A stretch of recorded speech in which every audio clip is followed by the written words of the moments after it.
What happens when two of the biggest personalities in entertainment sit down for what's supposed to be a lighthearted chat, and it turns into one of the most uncomfortable moments ever captured on daytime television?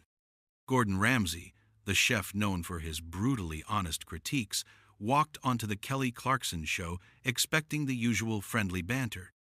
What he got instead was a confrontation that left the entire studio speechless, and you won't believe how it escalated. Before we get into this absolute train wreck of an interview, make sure you hit that subscribe button and drop a comment below telling me whose side you're on after you hear this whole story. The energy in the studio felt different from the moment Gordon walked out. Kelly greeted him with her signature smile, but there was something in her eyes that suggested this wasn't going to be the typical celebrity cooking segment. They settled into their seats, the audience applauding, completely unaware of what was about to unfold. Kelly started off seemingly casual. "So Gordon, I've been wanting to ask you something for a while now. You've built this entire empire on telling people their food is terrible, that they can't cook, that they should be ashamed of themselves. Does it ever bother you that you've made a career out of humiliating people?" The audience went quiet. This wasn't the usual softball question guests get on daytime talk shows. Gordon's expression shifted instantly. He leaned back in his chair, his jaw tightening. "I'm sorry, what?" Gordon's voice was measured, controlled, but you could hear the edge creeping in. "You think I've built my career on humiliation?" Kelly didn't back down. She leaned forward slightly. "Well, let's be honest. Kitchen nightmares, Hell's Kitchen, even MasterChef. The whole appeal is watching you tear people down. People tune in to see you scream and throw food across the room. That's the brand, isn't it?" Gordon's eyes narrowed. "No, Kelly, that's not the brand. That's what people who don't actually watch the shows think the brand is. I go into failing restaurants, failing kitchens, and I tell people the truth that no one else has had the guts to tell them. Because if someone had told them the truth earlier, maybe they wouldn't be on the verge of losing everything." "But you don't just tell them the truth," Kelly interrupted. "You belittle them. You mock them. I've seen episodes where grown adults are crying because of the things you've said to them."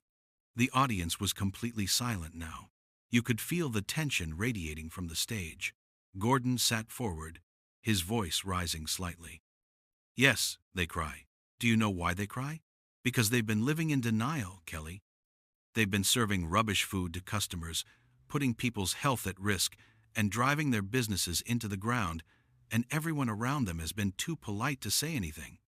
I come in, and I hold up a mirror, and yes, sometimes that mirror shows them something they don't want to see. But you know what happens after those tears? They either step up and change, or they don't. And the ones who do, their lives are transformed." Kelly shook her head. "I just think there's a way to help people without destroying their confidence. You can be honest without being cruel." Gordon let out a short, bitter laugh. "Cruel? You want to talk about cruel? What's cruel is letting someone continue down a path that's going to destroy them. What's cruel is watching someone serve raw chicken to customers and not saying anything because you're worried about hurting their feelings. I've seen people get sick from the food served in some of these restaurants, Kelly, so forgive me if I don't sugarcoat my words when someone's serving up food poisoning on a plate." The audience was split. Some people were nodding along with Gordon. Others looked uncomfortable. Kelly pressed on. "But it's not just about the food safety, is it? It's about the spectacle. It's about the drama. You've admitted in interviews that you play it up for the cameras. So which is it, Gordon? Are you genuinely trying to help people, or are you just giving audiences what they want to see?" Gordon's face flushed red. Now his famous temper was starting to show. "Oh, so now you're going to tell me how I do my job? That's rich coming from someone who's made millions singing other people's songs." Kelly's eyes widened. "Excuse me?" "You heard me," Gordon continued, his voice cutting. "You want to sit here and judge how I've built my career? Let's talk about yours. You won a talent show 20 years ago, and you've been coasting on that ever since. At least I've actually created something. I've built restaurants, trained chefs, written books. What have you done besides cover songs and host talk shows? The audience gasped. This had gone from uncomfortable to explosive in seconds. Kelly's face was a mixture of shock and anger. That is incredibly disrespectful, she said, her voice shaking slightly. I invited you here as a guest, and you're going to sit here and diminish everything I've worked for? No, Gordon shot back. You invited me here to ambush me. You invited me here to lecture me about my career, and now you're upset that I'm pushing back? You want to dish it out, but you can't take it? I'm not ambushing you, Kelly said, trying to regain her composure. I'm asking you legitimate questions about your conduct on your shows, questions that a lot of people have, and I'm giving you legitimate answers, Gordon replied. But you don't want answers. You want me to sit here and apologize for being successful, for being direct, for not coddling people who are failing? Well, I'm not going to do that. The tension was unbearable. The studio audience didn't know whether to applaud, boo, or just sit in stunned silence. Most chose silence. Kelly took a breath, clearly trying to steer things back. Look, I think we're getting off track here, she said. I didn't bring you on to attack you. I brought you on because you're opening a new restaurant in Los Angeles, and I wanted to talk about that. Gordon wasn't letting it go. No, you brought me on to make yourself look good by making me look bad. That's what this is about. You want to be the hero who stands up to the mean chef. Well, congratulations, Kelly. You've got your moment. That's not fair, Kelly protested. I have legitimate concerns about the way people are treated on reality television, and you're one of the biggest names in that space. I think it's worth discussing. Fine, let's discuss it, Gordon said, his voice dripping with sarcasm. Let's discuss how reality television works. Let's discuss how every single person who signs up for one of my shows knows exactly what they're getting into. They sign contracts, they're briefed, they understand the format. No one is forced to be there. And you know what? Most of them are grateful for the opportunity. Most of them thank me for changing their lives. But you don't want to talk about that, do you? I do want to talk about that, Kelly insisted. But I also want to talk about the people who come away from those experiences traumatized. Traumatized? Gordon's voice rose again. You think getting yelled at in a kitchen is traumatic? Do you have any idea what real trauma is? These are adults, Kelly. Adults who chose to be in a high-pressure environment. If they can't handle criticism, maybe they shouldn't be in the restaurant industry. Because I guarantee you, I'm nicer than most head chefs out there. The conversation was spiraling, and neither of them seemed willing to back down.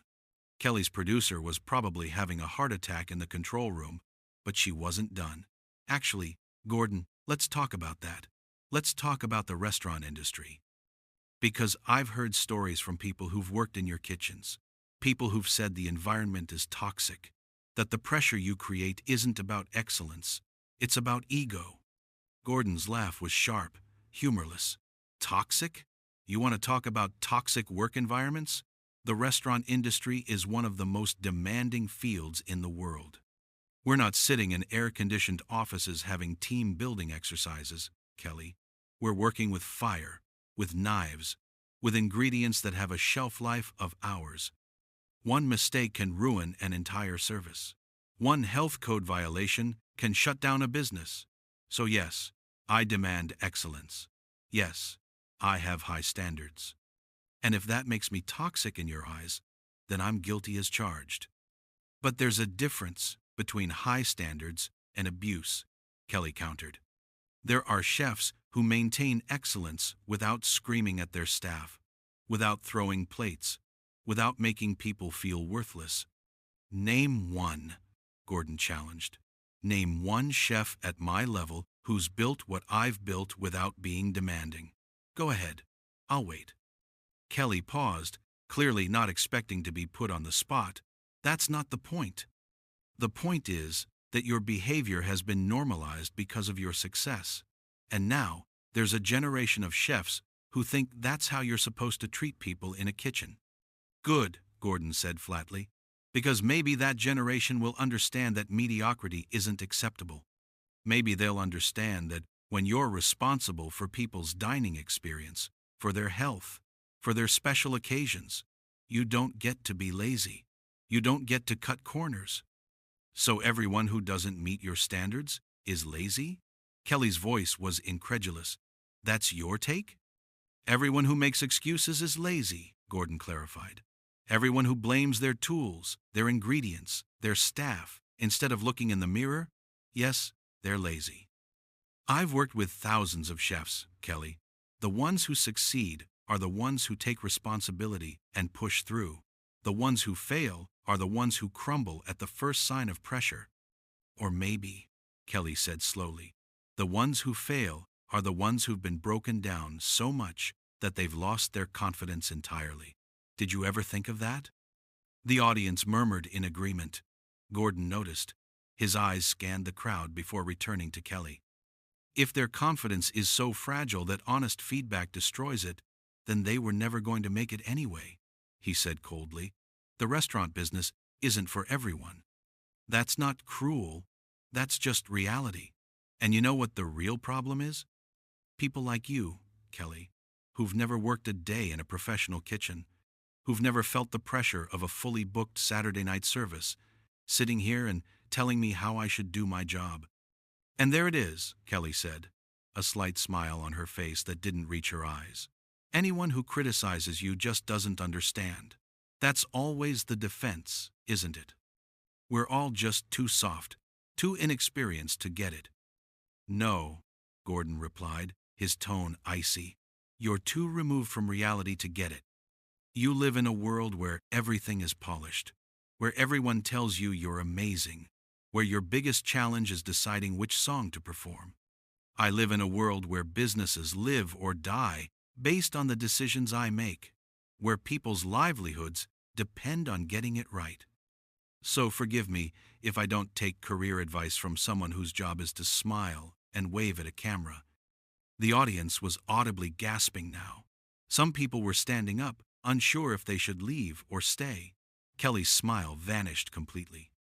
You know what, Gordon? I think the mask is finally slipping. This is who you really are, not the charming British chef who cooks with his kids on morning shows.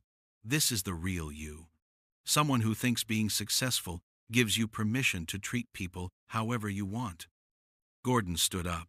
The movement was sudden enough that Kelly flinched slightly, though she tried to hide it. He didn't walk off stage, but he was clearly done sitting. You want to see the real me? Fine. The real me has worked since I was 16 years old. The real me has been screamed at, beaten down, and pushed to the brink by head chefs who made me look like a kindergarten teacher. The real me has earned every single Michelin star, every successful restaurant, every television show. I didn't have a talent show launch my career, Kelly. I didn't get discovered and handed a recording contract. I worked in hot kitchens for 18 hours a day, burned myself, cut myself, sacrificed relationships and sleep and everything else to get where I am. So when I see someone cutting corners, serving rubbish food, or making excuses, damn right I'm going to call it out, because I know what it takes, and I know when someone isn't giving it. Kelly stood up too now, facing him. And I worked since I was a kid too, Gordon. I sang in churches, in competitions, anywhere that would have me.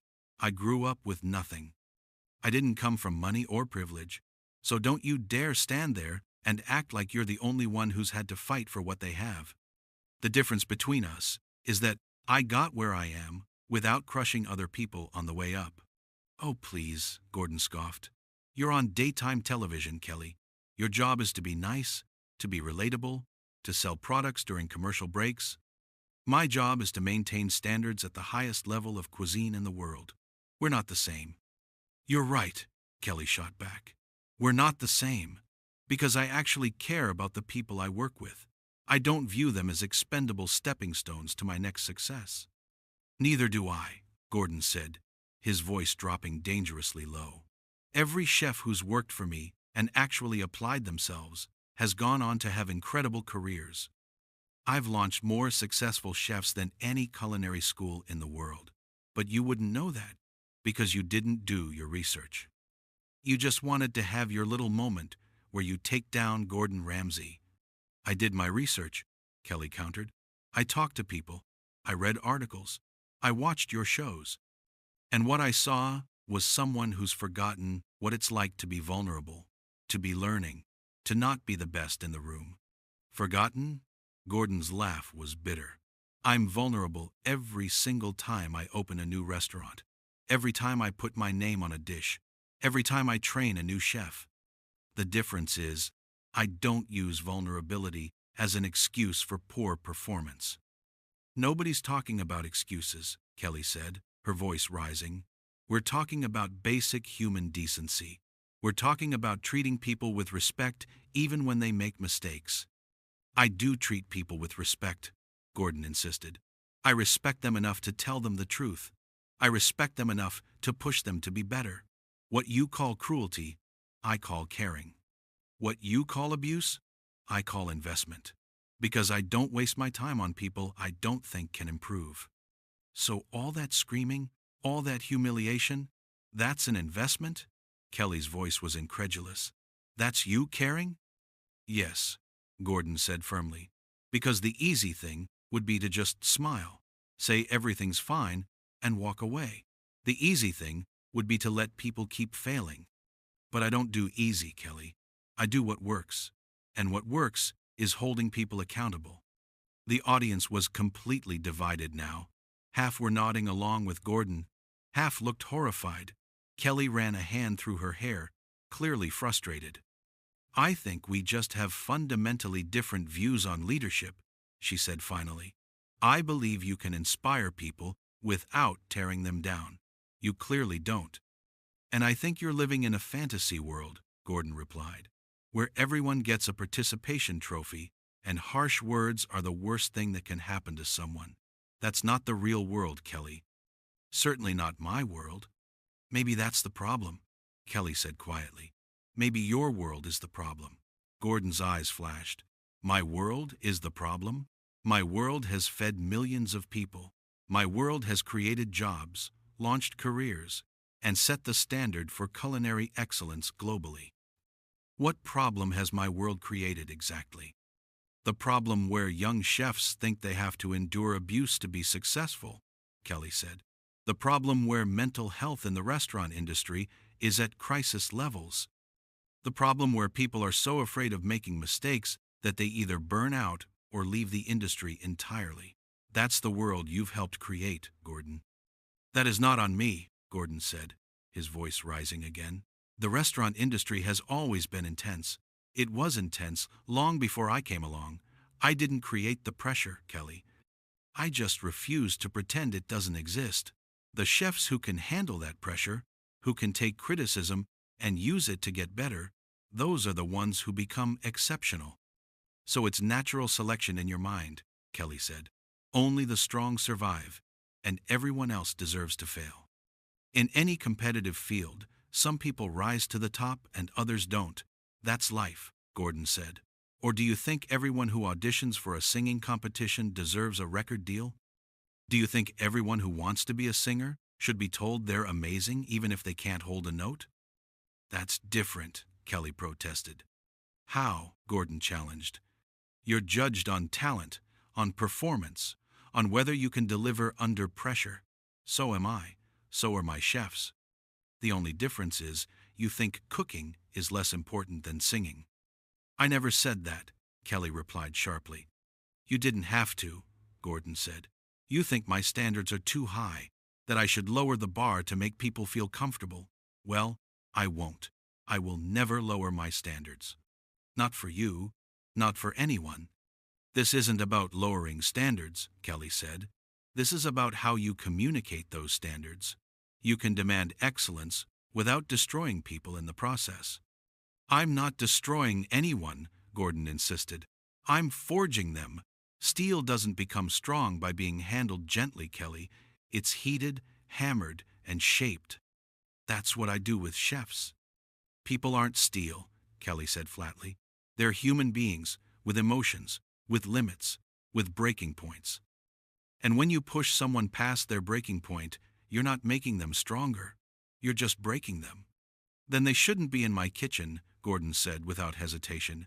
If they can't handle the heat, literally and figuratively, then this isn't the career for them. Kelly shook her head slowly. You genuinely don't see anything wrong with your approach. Because there is nothing wrong with my approach, Gordon said firmly. My approach works. My approach creates results. Show me another method that delivers those results, and maybe we'll talk.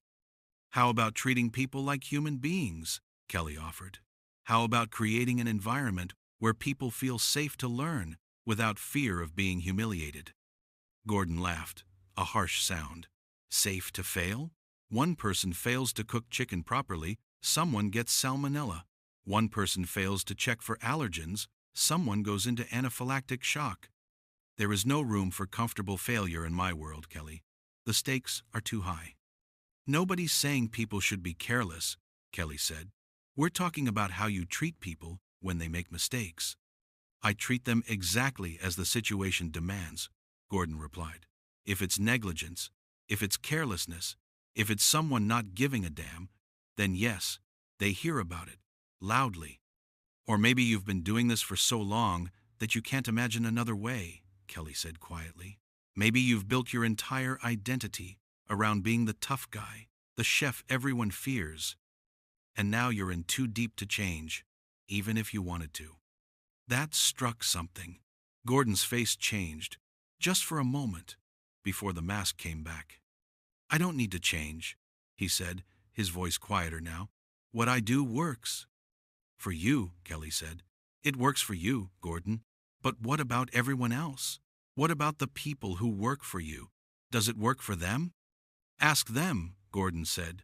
Go ask any chef who's worked in my kitchens and succeeded. Most of them will tell you it was the best thing that ever happened to their careers. And the ones who didn't succeed? Kelly pressed. The ones who left the industry entirely? The ones who developed anxiety? Depression? Do they count? Of course they count, Gordon said, something shifting in his voice. But I can't save everyone, Kelly. I can't make everyone a great chef. Some people just don't have what it takes, and that's not my fault. Nobody's saying it's your fault that not everyone succeeds, Kelly said. But the way you treat people along the way, that is your responsibility. The impact you have on their lives, that's on you. Gordon was quiet for a moment. The studio was silent. You know what the worst part about this conversation is? He finally said.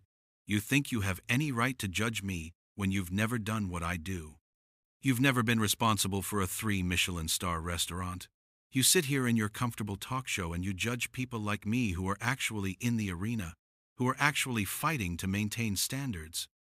And you act like being successful gives you permission to treat people however you want, Kelly replied. Like your achievements excuse your behavior. They don't, Gordon. I'm not apologizing for who I am or how I've built my career, Gordon said. You wanted the real me, Kelly. This is it.